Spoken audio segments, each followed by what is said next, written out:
अस्सलाम वालेकुम। मेरा नाम सैयद मोहम्मद चैनल पर बहुत बहुत खुश आमदेद स्वागत है। जो नए वो चैनल को ज़रूर सब्सक्राइब कर ले, वीडियो को लाइक एंड शेयर ज़रूर करें।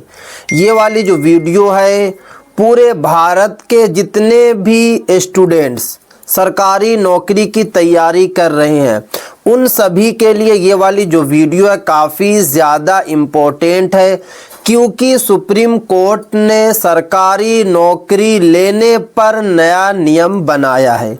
क्या नियम बना है, नियम से आपको क्या नुकसान होगा, पूरी जानकारी मैं आपको इस वीडियो में दूंगा। वीडियो को लास्ट तक देखना है, कहीं पर भी आप लोगों को बिल्कुल भी स्किप नहीं करना है, क्योंकि 1 जनवरी 2026 से ये वाला नियम जो है लागू हो जाएगा। और अगर आपने नियम को जान लिया और नियम के हिसाब से आपने काम कर लिया तो आपकी सरकारी नौकरी लग जाएगी। बट अगर आपने नियम के हिसाब से काम नहीं किया तो आपको सरकारी नौकरी नहीं मिलेगी। भले ही आपने जो है सरकारी नौकरी का एग्ज़ाम निकाल लिया, सब कुछ होने के बावजूद भी आपको नौकरी नहीं मिलेगी, आपको नौकरी से बाहर कर दिया जाएगा, क्योंकि इस तरीके का नियम जो है बनाया गया है जो 1 जनवरी 2026 से पूरे भारत में लागू हो जाएगा। अगर आप बिहार के रहने वाले हैं, उत्तर प्रदेश के रहने वाले हैं, झारखंड के रहने वाले हैं, बंगाल के रहने वाले हैं, हिंदुस्तान के किसी भी कोने में आप रहते हैं, किसी भी स्टेट में रहते हैं, किसी तरीके की आप जो है तैयारी कर रहे हैं, प्रिपरेशन कर रहे हैं सरकारी नौकरी के लिए, सभी के लिए जो है ये वाला नियम लागू हुआ है। अगर आप टीचर्स की जो है तैयारी कर रहे हैं या अगर आप जो है कि कार्यालय वगैरह की वैकेंसी की आप तैयारी कर रहे हैं, सभी जगह जो है ये वाला नियम लागू होगा 1 जनवरी 2026 से। अब बात ये आती है कि नियम क्या बना है। तो देखिए, सुप्रीम कोर्ट और केंद्र सरकार का कहना है कि अगर आप सरकारी नौकरी के लिए आपने एग्ज़ाम दिया, एग्ज़ाम के बाद आप जब डॉक्यूमेंट्स वेरिफिकेशन कराएंगे तो उस वक्त जो है आपके डॉक्यूमेंट्स में किस तरीके की कोई भी त्रुटि नहीं होनी चाहिए, किस तरीके की कोई भी गलती नहीं होनी चाहिए।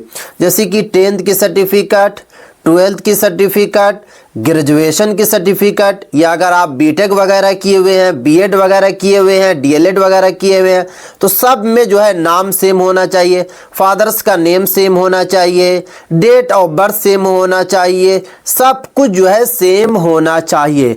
क्योंकि 10th से लेकर जहाँ तक आपने पढ़ाई किया है, जैसे कि अगर आपने पीएचडी किया है तो वहाँ तक जो है same name, same father's name, same mother's name और डेट ऑफ बर्थ होना चाहिए। क्योंकि अगर एक स्पेलिंग का इधर उधर भी हुआ तो आपको डायरेक्ट जो है बाहर कर दिया जाएगा।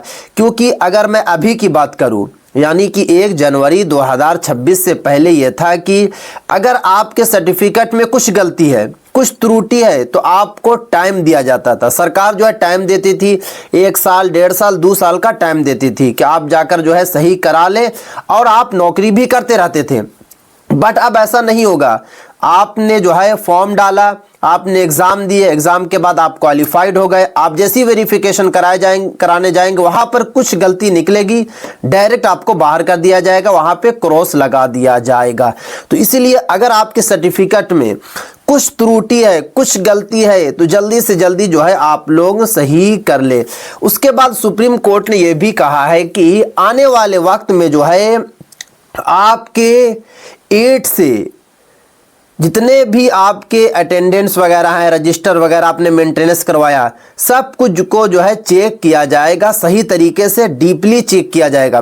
क्योंकि सुप्रीम कोर्ट का कहना है कि बहुत सारे ऐसे सरकारी जॉब लोग कर रहे हैं जो फ्रॉड तरीके से जो है जॉब कर रहे हैं। भले ही एग्ज़ाम निकाल लिए हैं बट उनके पास ओरिजिनल सर्टिफिकेट नहीं है, डुप्लीकेट सर्टिफिकेट बनाकर जो है जॉब कर रहे हैं, या फिर जो है कभी वो स्कूल या कॉलेज वगैरह गए ही नहीं, कहीं और से जाकर सर्टिफिकेट बनवा लिया, या फिर 2 साल या 3 साल बैक वाली सर्टिफिकेट बनवा लिया और उसी बैक वाली सर्टिफिकेट से जॉब कर रहे हैं। तो उन उन सभी को पकड़ा जाएगा और पकड़ने के साथ साथ उनके साथ कार्रवाई की जाएगी। और अभी बिहार सरकार ने जो नया नियम लागू ये किया है कि आधार वेरिफिकेशन किया जा रहा है, यानी कि जो लोग सरकारी जॉब में हैं, जैसे कि टीचर्स हैं या फिर आप जो है ब्लॉक में जॉब कर रहे हैं या फिर आप कार्यालय वगैरह में जॉब कर रहे हैं, तो वहाँ पर आधार वेरिफिकेशन जो है हो रहा है, यानी कि आधार से आपकी सर्टिफिकेट को मिलाया जाएगा। अगर वहाँ पर भी कुछ गलती होगी तो आपको जो है बाहर कर दिया जाएगा। तो देखिए, अभी आपके पास मौका है।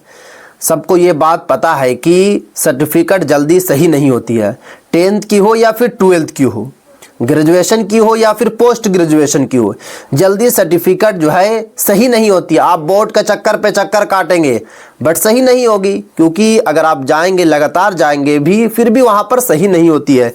तो सरकार का कहना है कि आप किसी तरीके से, ये आपके ऊपर है, आप अगर सही करा के आएंगे तभी आपको जॉब दिया जाएगा। यहाँ पर कुछ नहीं चलेगा कि मेरी सर्टिफिकेट सही नहीं हो रही है, हमने तो 2015 या 10 में मैट्रिक किया था, अब कैसे सही होगी। सरकार कह रही है कि हम कुछ नहीं सुनेंगे। अगर आपको जॉब करना है तो आप सब कुछ ठीक ला कर दीजिए, वरना आप ना एग्ज़ाम दीजिए ना आप फॉर्म भरिए, क्योंकि आप फॉर्म भरेंगे, एग्ज़ाम देंगे, आपका पैसा जो है वेस्ट जाएगा और साथ में जो है आपकी मेहनत भी जो है वेस्ट जाएगी। ये सरकार का साफ साफ कहना है। तो आप लोग सबसे पहले ये करें कि अगर आपकी सर्टिफिकेट वगैरह में कुछ भी गलती है, एक वर्ड का भी इधर उधर है, मैट्रिक की हो, इंटर की हो, ग्रेजुएशन की हो या फिर आपने कोई डिप्लोमा वगैरह किया है, बीएड डीएलएड वगैरह किया है, तो सब कुछ को एक मर्तबा बैठ के आप लोग मिला लें। अगर कुछ गलती है तो आप लोग कोशिश पहले करें कि उसे सही करा लिया जाए। और अगर सही नहीं होता है, आपके पास कोई ऑप्शन नहीं बचता है, तो फिर आपको जो है हाई कोर्ट से एक एप्लीकेशन लिखवा कर लाना पड़ेगा और वही एप्लीकेशन आपको जो है बोर्ड में देना होगा कि अब हमारे पास कोई ऑप्शन नहीं है। अगर आप लोग सही नहीं करेंगे तो हमारा करियर खराब हो जाएगा, हमने सालों साल से मेहनत किया है। तो वो जो हाई कोर्ट का जो एप्लीकेशन होगा, उस एप्लीकेशन के ज़रिए जो है आपकी सर्टिफिकेट में जो भी त्रुटि है, जो भी गलती है, उसको सही करा दिया जाएगा। ये सुप्रीम कोर्ट का कहना है, क्योंकि सुप्रीम कोर्ट का ये भी कहना है कि आप लोगों को डायरेक्ट नहीं छोड़ा जाएगा, आप लोगों को ऑप्शन दिया जा रहा है, बट उस ऑप्शन पे आपको चलना पड़ेगा। उस ऑप्शन का यूज़ आप लोगों को करना पड़ेगा कि आप लोगों को सही करवा के सर्टिफिकेट दीजिए, मार्कशीट दीजिए, ताकि आपका जो है काम हो जाए। तो जल्दी से जल्दी आप लोग जो है 1 जनवरी 2026 से पहले ये सब काम कर लें, वरना आप रात दिन मेहनत कर लेंगे, बड़ा सा बड़ा एग्ज़ाम निकाल लेंगे, बट अगर कुछ गलती होगी तो फिर आपको जो है बाहर ही कर दिया जाएगा, कोई मौका नहीं दिया जाएगा। और आपको पता है कि एक वैकेंसी का एग्ज़ाम निकालना बहुत बड़ी बात है, क्योंकि लाखों लाख बच्चे जो है अपेयर होते हैं, लाखों लाख बच्चे जो है बैठते हैं, और उसमें आपने क्वालिफाइड भी कर लिया, और क्वालिफाई करने के बाद अगर आपको बाहर कर दिया जाएगा तो उस वक्त का जो आपके साथ दुख होगा उसको आप बर्दाश्त नहीं कर पाएंगे। अभी आपके पास ऑप्शन है, आप लोग जो है जल्दी से जल्दी सही करवा लें। तो ये थी आज काफ़ी इंपॉर्टेंट वीडियो। अस्सलाम वालेकुम।